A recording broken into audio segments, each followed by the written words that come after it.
40 रुपये मुर्गी बेची परसों 440 रुपये। ਹੁਣ ਅਸੀਂ ਇਹ 440 ਲੈ ਦੇ ਗਏ ਤੇ ਗੋਸ਼ਤ ਦਾ ਰੇਟ ਕਿੰਨਾ ਆਇਆ 594 ਰੁਪਏ। नहीं वो तो गोश्त आया जिंदा का की रेट आया सी ਜ਼ਿੰਦਾ ਦਾ ਰੇਟ ਆਇਆ ਸੀ 395 ਰੁਪਏ।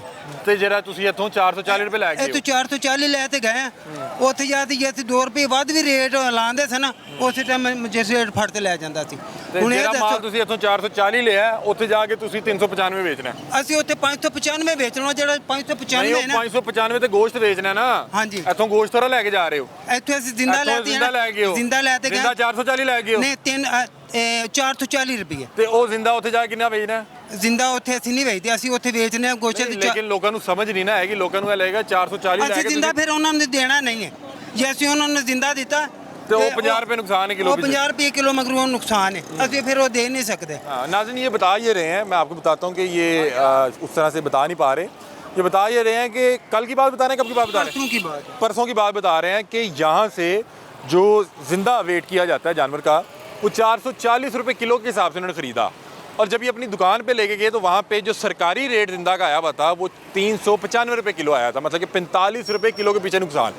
फिर यहाँ से ये रिक्शे में बिठा के पेट्रोल डलवाएंगे और फिर अपनी दुकान का रेंट और सारी ਚੁੱਕਦੇ ਤੇ ਰੋਡ ਤੋਂ ਪਾਰ ਲੈ ਤੇ ਜਾਂਦਾ ਇੱਥੋਂ ਇਹ ਰਕਸ਼ਾ ਕਰਾਣਾ ਨਾ ਤੇ ਉਹਨਾਂ ਨੇ 500 ਰੁਪਇਆ ਲੈਣਾ ਵਜ਼ਨ ਕਿੰਨਾ ਲਿਆ 28 ਕਿਲੋ ਵਜ਼ਨ ਹੈ ਤੇ 500 ਰੁਪਏ ਉਹਨਾਂ ਨੇ ਕਿਰਾਇਆ ਲੈ ਲੈਣਾ ਹੁਣ ਇੱਥੇ ਚੁੱਕਤੇ ਤੇ ਰੋਡ ਪਾਰ ਕਰਾਂਦਾ ਤੇ ਉੱਥੇ ਉਹਨਾਂ ਨੇ 200 ਰੁਪਇਆ ਲੈਣਾ। अब ये बता रहे हैं कि जो 440 रुपये जो इन्होंने यहाँ से ज़िंदा ख़रीदा उसका सरकार ने रेट निकाला कि आप 395 बेचें। अब ये कैसे 50 रुपये किलो के पीछे डाल के बेचें और अगर जब ये ऊपर बेचते हैं कोई अपनी मतलब कि 440 लिया है दुकान में पहुँचते पहुँचते 450 हो गया अब उसमें 20-30 रुपये किलो पीछे ये निकालेगा तो इसका फ़ायदा है वरना ये क्यों ये कोई अगर इसकी कोई कमाई नहीं हो रही तो क्यों ये सुबह सुबह फजर के टाइम यहाँ पे आके माल ख़रीद रहा है। अब बता रहे हैं कि जैसे ही वो 395 से ऊपर बेचेंगे तो मजिस्ट्रेट आए थे मजिस्ट्रेट साहब आके एक तो फ़ाइन कर देंगे जुर्माना कर देंगे साथ आप पे पर्चा दे देंगे आपको उठा के ले जाएंगे। तो ये मामला हैं कि 50 रुपये किलो के पीछे इसको अपनी जेब से डालना पड़ रहा है। ये जो गोश्त के हवाले से बता रहे थे गोश्त का रेट अलग निकलता है वो मंडी में इनको गोश्त के हिसाब से नहीं मिलता। अच्छा तो फिर उन्हें तो चौक के तुम रिक्शा कराना ਇੱਥੇ ਚੁੱਕਤੇ ਤੇ ਉੱਥੇ ਜਾ ਤੇ ਇੱਕ ਹੱਥ ਦਾ ਗਰਦਨ ਕਰਨੀ ਇੱਕ ਹੱਥ ਦੇ ਵਿੱਚ ਸਿਰ ਦੁੱਤੇ ਆ ਬਦਨ ਰੱਖਣਾ ਉੱਥੇ ਪਾਰ ਲੈ ਤੇ ਜਾਣਾ ਉਹਨਾਂ ਨੇ ਲੈਣਾ 200 ਰੁਪਏ ਮੈਥੋਂ ਉਹ ਪਾਰਟੀ ਮੈਨੂੰ ਜਾ ਤੇ ਉਤਾਰ ਦੇਣਗੇ। सही ਇੱਥੇ ਵੇਲ ਕਿੰਨਾ ਮੈਂ ਔਖਾ ਹੋ ਤੇ ਇੱਥੋਂ ਲੈ ਜਾਣਾ ਵੀ ਮੇਰੇ ਦੋ ਚਾਰ ਨੇ ਮੇਰੇ 250 ਰੁਪਏ ਮੇਰਾ ਬਚ ਜਾਵੇ तो उत्थे मजिस्ट्रेट पै जाएंगे ਉੱਥੇ ਜਾਂਦੇ ਮੈਜਿਸਟ੍ਰੇਟ ਪੈ ਜਾਂਦੇ इत्थों ब्लैक च तुसीं लई ਇੱਥੋਂ ਬਲੈਕ ਦੇ ਵਿੱਚ ਲੈਨੇ ਤੇ ਉਹ ਤੇ ਬਲੈਕ ਦੇ ਵਿੱਚ ਵੇਚਨੇ ਆ ਤੇ ਉਹ ਮੈਜਿਸਟ੍ਰੇਟ ਪੈ ਜਾਂਦਾ ये मसले हैं ये ठीक कह रहे हैं क्योंकि मैं बहुत से मेरे जानने वाले ये कारोबार करते हैं अक्सर ये मसला आ जाता है।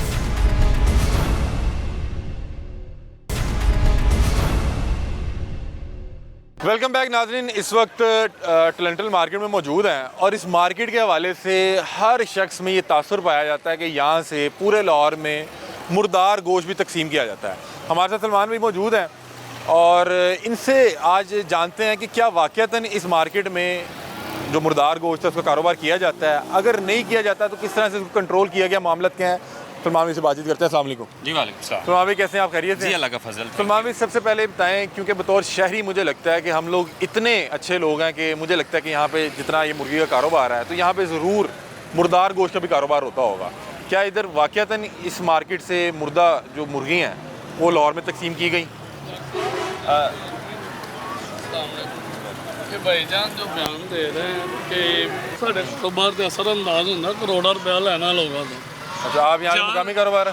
जी मुकामी तो कारोबार। आपको क्यों मसला हो रहा है कि अगर मुर्दार गोश्त के वाले से सवाल करने आए? सारे इधर सेल ही नहीं होता तो आप कैसे यही अच्छा मेरी बात सुने नहीं होता भाई। अगर मैं आपको कहूँ कि मैंने यहीं पे आज आके बताएं एक बंदा भी बताएं हम ये 2-3 दिन पहले पर्चा हुआ है यहाँ आपके साथ हम आंटी पर पर्चा हुआ है ना पीछे भाई वो मेंटालिटी वाले हैं मोर्टेलिटी की आप मेंटालिटी का आपकी जिम्मेदारी है ना अब मोर्टेलिटी सर मेरी बात सुने आपकी जिम्मेदारी ना अब आप मेंटालिटी उठाते हैं तो ये मार्केट की रेपुटेशन ख़राब होती है ना। इधर हमने तो मुझे 28-29 साल हो गए काम करते इधर मैंने तो एक दिन भी नहीं देखा कोई मुर्दार जाके बेचे या हम खुद ये काम करते हैं हम घर मुर्दार लेके जाएंगे। अच्छा चलें एक मिनट बात सुने जी सर। आप पहले अब आप ना पहले मेरी बात सुने। जी भाईजान अगर एक सवाल है मतलब कि आवाम के जहन में ये तासुर आ रहा है कि 30-40 रुपये का शवारमा बिक रहा है और उधर जो भी मामला जिस तरह से भी किए जा रहे हैं इसका सवाल क्या होगा कि क्या भाई, यहाँ पे मुर्दार गोश्त हमारे- बिक रहा है? जवाब वही देंगे ना।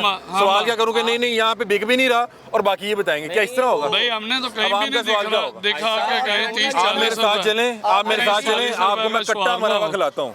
मैं वो कह रहा हूँ कट्टा मरा हुआ भाई खिलाता वो हूँ। पकड़ना मुर्गी तो पकड़ना मरी हुई इनका बेचना। काम है ना, ये वही आते पकड़ रहे हैं, हैं वही ना। बताएंगे ना, आते हैं वही ना। बताएंगे कि जी सर ਉਹਨਾਂ ਦਾ ਕੰਮ ਹੈ ਸਵਾਲ ਕਰਨਾ ਹਾਂ। ਉਹ ਕਰ ਰਹੇ ਨੇ जी ਅਸੀਂ ਆਪਣੇ ਜਵਾਬ ਮਤਲਬ- ਵੀ ਦੇ ਉਹ ਰਹੇ ਸੁਣੋ ਤੇ ਸਹੀ ਤੁਸੀਂ ਨਹੀਂ ਅਹਿਲ ਤੁਸੀਂ- ਇਹ ਦੱਸਣਗੇ। ਤੁਸੀਂ ਬੇਫਿਕਰ ਅਸੀਂ ਇੱਥੋਂ ਦੇ ਉਹ ਸਾਰੇ ਪਾਏ ਨੇ- ਕਾਰੋਬਾਰੀ ਆਦਮੀ ਤੁਸੀਂ ਉਦੋਂ ਜਵਾਬ ਦੇਣਾ ਜਦੋਂ ਤੁਸੀਂ ਵੇਚ ਰਹੇ ਅਸੀਂ ਹੋਗੇ। ਤਾਜਰ ਹਾਂ ਸਾਰਾ ਤੁਸੀਂ ਅਸੀਂ ਤਾਜਰਾਂ ਤੇ ਤਾਜਰ ਗੱਲ ਕਹੀ ਹੈ। ਮੀਆਂ ਸਾਹਿਬ ਦੱਸੋ होवे तो सारी मार्केट वही खराब हो ਸਾਰੇ मियां साहब ਤਾਜਰ बात तो हैं यार। आप बात नहीं समझ करोड़ों में रहे। इन्वेस्ट किया हुआ है आपने- तो अब मार्केट ब्यूट खराब होगी हमारे होटलों में मैं एक पेंटें बात हैं। बता रहा हूँ, आपको पता है कि आज प्रोग्राम क्या है?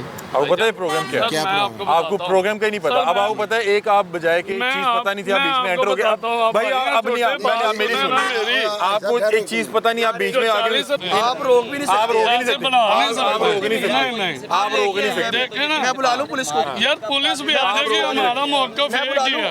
आप पुलिस बुला लेंगे तो हम अपने मौक़िफ़ के पे क्या, आप पुलिस को बुला लें, मैं बुला लेता हूं। पहले करते रहते हैं इस तरह के लोग नहीं, उनको पता ही नहीं है, एक चीज एक हवाले से पता ही नहीं है। क्वेश्चन तो फिर मीडिया के तो होते नहीं ही हैं। भाई, अवामी सवाल सवाल है। है। हमें यहाँ पे वो पता नहीं गधे खिला दिए गए। पंजाब फूड अथॉरिटी का काम क्या है? जी बिल्कुल। ये टीम्स क्यों बनाई गई? जी बिल्कुल। इसलिए बनाई गई ना कि यहाँ पे इस तरह के मामला हो रहे थे। अच्छा सलमान भाई, मुझे बताएं कि इस मार्केट के हवाले से कि क्या इस मार्केट से पूरे लाहौर में मुर्दा गोश्त जाता रहा?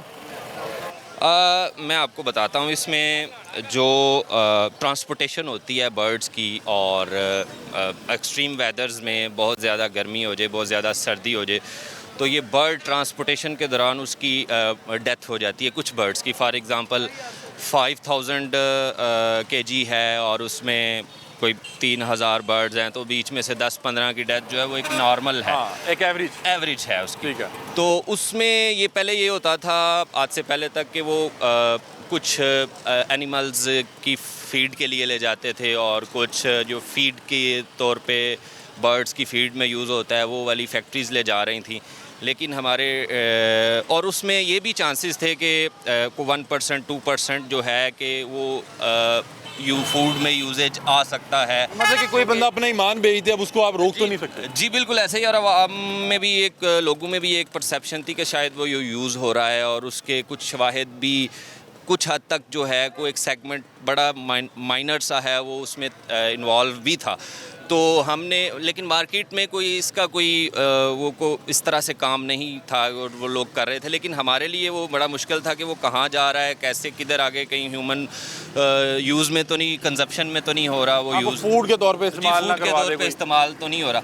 तो उसके लिए हमारे जो डीजी साहब हैं आसिम जावेद साहब, उन्होंने इस पे टीम को डिप्यूट किया, और हम अब जो जितनी भी मोर्टेलिटी पूरी मार्केट में है, हम उनकी डायरेक्शंस पे हम उसे कलेक्ट करवाते हैं, और उसको प्रॉपरली हम LWMC के थ्रू कंपोस्ट प्लांट पे उसको वेस्ट करवाते हम वो एक तो प्रोसीजर भी दिखाते हैं, और साथ मुझे ये बताएं कि आप बता रहे हैं चंद रोज़ पहले भी आपने यहाँ पे किसी खातून पे पर्चा दिया।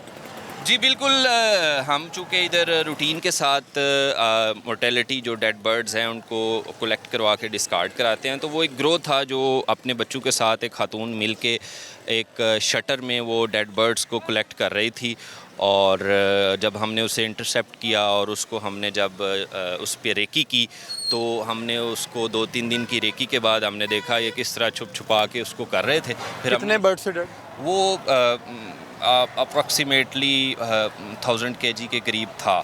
तो 1000 किलो? हाँ, इसके तो वो किस मकसद के लिए इकट्ठा कर रहे थे मुर्दा जो मुर्गियाँ? हमने तो जी उनके पास कोई रिकॉर्ड मौजूद नहीं था, और जब टीम मौजूद है और पूरी मार्केट में ये डायरेक्शंस हैं, और ये हमने उन्हें बताया हुआ है कि इस पर्टिकुलर जो रेड डंपर है इसमें जो है हम उसको ये collect देखिए करेंगे। मुर्दा जानवर इसमें डालें। अच्छा, तो ये जी इसके अंदर अभी भी मौजूद है? इसमें रेड डंपर में हम इस कलेक्ट करा रहे हैं। हमारी टीम्स इस वक्त, मेंबर्स इस वक्त मौजूद हैं मार्केट पूरी में, जहाँ जहाँ पे ये डेड बर्ड्स होते हैं हम इनको कलेक्ट करा के इनको डिस्पोज ऑफ करवाते हैं। उनके पास 1000 kg पड़ा हुआ था, Approximately- तो फिर आपने क्या किया?